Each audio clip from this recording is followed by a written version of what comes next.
Sa Pilipinas, si Tatay Digong! Duterte! Duterte! Duterte! Duterte! Duterte! At sa ating pagpapatuloy, ang susunod po na mangungusap sa atin ngayon, isa sa maigpit ding supporter ni Pangulong Rodrigo Duterte. Huwag na natin patagalin pa. Tawagin na natin, Philip Salvador! Magandang gabi po, Pilipinas! Naku po, ang tapat mo pala dito sa entablado.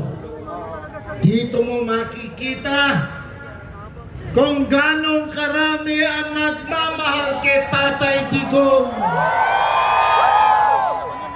Alam niyo po, kanina nagsalita si Senator Bato de la Rosa.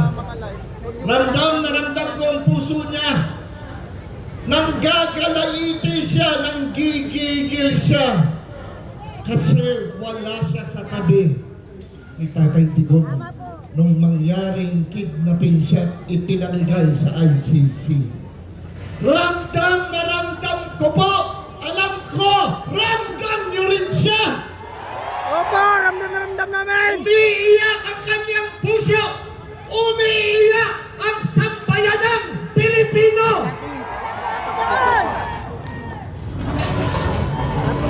Sabi po nila, pag-asa. Thank you po. Selfie po. Nadinig nyo yung ilang beses kanina sa mga tagapagsalita. Meron tayong pag-asa dahil malaki ang Diyos natin! Tama, tama! At sinisiguro ko sa inyo, kung taimtim kayo na nagdarasal para kay Tatay Digong, makakauwi ang ating Ama!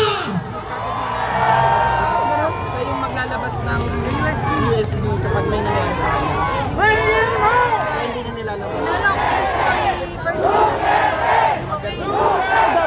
Hinuhusgahan na nila si Tatay Digong.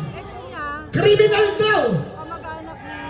Kinalapit niya ba ang gatilyo? Samahan Siya ba ang pumaril? kumbaga Siya ba yan, ang ano talaga, pumatay? malapit sa mga Hindi! sa mga nagkaganon.